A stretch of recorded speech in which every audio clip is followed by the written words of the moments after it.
जय श्री राम। हिम्मत, मेहनत और साहस, एनर्जी के कारक ग्रह मंगल का राशि परिवर्तन होने वाला है। आने वाली 3 अक्टूबर 2023 से लेकर 16 नवंबर 2023 तक अब मंगल कन्या राशि से निकलकर तुला राशि में गोचर करेंगे। तुला राशि में पहले से ही केतु विराजमान है, यानी मंगल और केतु की युति बनेगी अब तुला राशि के अंदर। उसका आपकी राशि यानी मिथुन राशि पर क्या प्रभाव पड़ेगा, इस बारे में हम विस्तृत जानकारी इस वीडियो में देंगे। हमारा यह वीडियो चंद्र राशि पर आधारित है कि आपकी राशि से मंगल की स्थिति, मंगल का गोचर, मंगल की दृष्टि कैसा फल देगी, यह सब हम आपको इस वीडियो में बताने वाले हैं।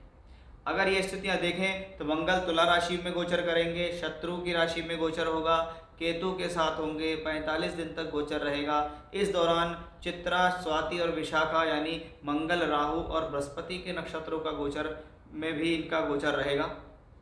तो ये स्थिति मिथुन राशि के जातकों के लिए कैसी रहेगी, इस वीडियो के अंदर हम ये सब चीज़ें विस्तार से आपको समझाने वाले हैं। तो आइए शुरुआत करते हैं इस वीडियो की कि देखिए आपकी राशि है मिथुन। मिथुन राशि के स्वामी है बुध, और बुध के लिए जो मंगल ग्रह है वो शत्रु ग्रह माना गया है। यानी कहीं ना कहीं मंगल और बुध की आपसी मित्रता नहीं है, मंगल और बुध आपस में मित्र नहीं है।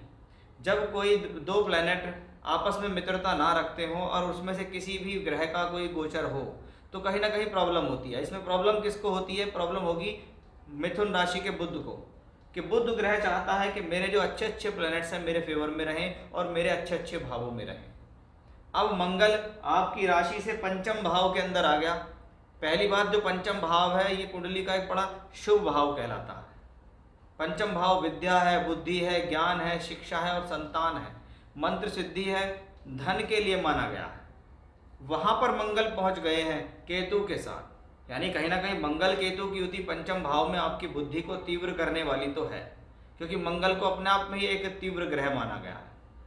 अब केतु के साथ यानी बुद्धि के हिसाब से देखें तो ये शुभ है, लेकिन अशुभ ग्रह अगर बुद्धि स्थान पे चलते हैं तो कहा जाता है इस दौरान लोभ, लालच और स्वार्थ से बचना चाहिए। इस दौरान सोच समझकर निर्णय लेना चाहिए। इस दौरान आपको जीवन में किसी न किसी प्रकार से कोई भी निर्णय आप अपने जीवन में ले रहे हैं उसमें बड़ी सावधानी रखें। पहली बात, ये राशि से पंचम भाव में है तो शिक्षा के लिए, विद्या के लिए आपको डिसीजन सोच समझ के लेने हैं। अपने लव रिलेशनशिप्स के लिए डिसीजन सोच समझ के लेने हैं। किसी भी प्रकार का क्रोध, जल्दबाजी, एग्रेशन बिल्कुल भी नहीं करना है। इस बात का आपको विशेष ध्यान रखना होगा। अब ये जो मंगल है कहीं ना कहीं ये छठे घर का मालिक भी है। छठा घर जो कि एक अशुभ भाव कहलाता है, इस अशुभ भाव का जो मालिक है वो मंगल केतु पंचम भाव में, यानी कहीं ना कहीं 5th हाउस में पीड़ा पहुंचने वाली है। अब 5वें घर की पीड़ा सबसे पहली बुद्धि से शुरू होती है।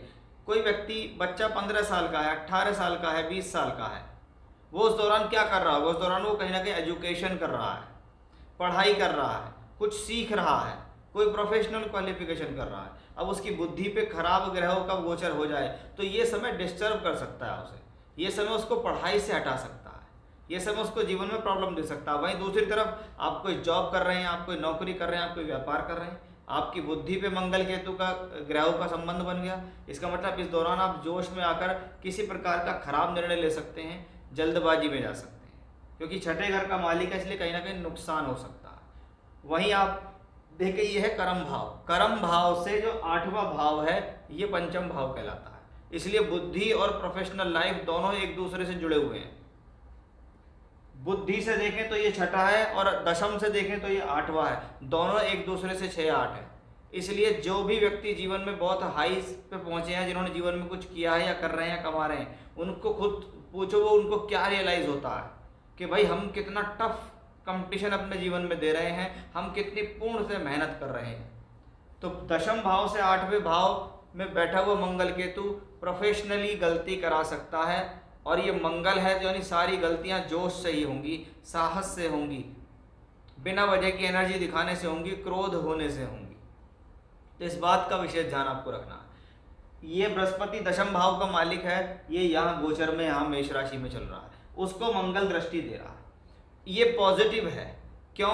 एक तो कर्म भाव का मालिक बैठा हुआ है एकादश भाव में, उस पर एकादश के मालिक की दृष्टि है, यानी सोर्स ऑफ इनकम के हिसाब से शुभ है, प्रोफेशनली शुभ है, किसी न किसी प्रकार से जीवन में धन के आगमन बनाए रखने के लिए शुभ है। ये मंगल क्योंकि लाभ का मालिक होकर लाभ को देखता है, इसलिए ये अपने घर की वृद्धि करेगा, सोर्स ऑफ इनकम बढ़ाएगा, आपको तरक्की दिला सकता है, आपको प्रमोशन दिलाने में सहयोग करेगा, आपके जीवन में धन के आगमन बनाता रहेगा। वहीं मंगल छठे घर का मालिक होकर पंचम भाव में है, 12वें घर पे दृष्टि देता है। इसका मतलब सीधा सीधा है कि कहीं ना कहीं ये स्थिति खर्च को भी बढ़ाएगी। आपको अपने खर्च को संयम में रखना होगा, संतुलित स्थिति में करके चलना होगा। इस बात का आपको विशेष तौर पर ध्यान रखना ही होगा, क्योंकि ग्रह जहाँ बैठता है वहाँ के भी रिजल्ट देगा, जहाँ का मालिक है वहाँ के रिजल्ट देगा, और जहाँ दृष्टि देता है वहाँ के भी रिजल्ट देगा। तो बैठने पर वो क्या देगा, अपने भाव को देखने पर वो क्या दे रहा है, और भाव पर और द्वादश पे दृष्टि देने पर उसका क्या फल होगा, ये सब मैंने आपको बताया। अब इस दौरान मंगल चित्रा, स्वाति और विशाखा इन 3 नक्षत्र में गोचर करेगा।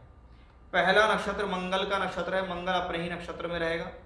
अब यहाँ मंगल अपने नक्षत्र में होगा, नहीं मंगल का खुद के नक्षत्र में जाना और केतु के साथ होना आपको शुरुआती 10-15 दिनों में कुछ जिद्दी और क्रोधी बना सकता है, कुछ जल्दबाज बना सकता है। आपको लोग समझाएंगे लेकिन आप उनकी बात नहीं समझेंगे, आप उनकी बात मानेंगे नहीं, आप बातों को इग्नोर करेंगे। ये आपके लिए एक प्रॉब्लम का विषय बनेगा, इसलिए शुरुआती तौर पे ध्यान रखें। राहु के नक्षत्र में इनका ट्रांसिट होगा मध्य, लगभग यानी 10 दिन के बाद जो 20 दिन आएंगे वो राहु के नक्षत्र के होंगे। राहु शुक्र की राशि में, मंगल उसमें नक्षत्र करेगा, क्योंकि मंगल का राहु के नक्षत्र में ट्रांसिट होगा और वो राशि होगी तुला राशि, जिसमें ये यानी ये स्थिति शुभ है, विद्या शिक्षा बुद्धि के लिए शुभ है। बस भटकाव से आपको लगातार बचना है, ये मैं आपको शुरू से बताता आ रहा हूँ कि 5th हाउस में अशुभ ग्रह शुभ नहीं माने जाते।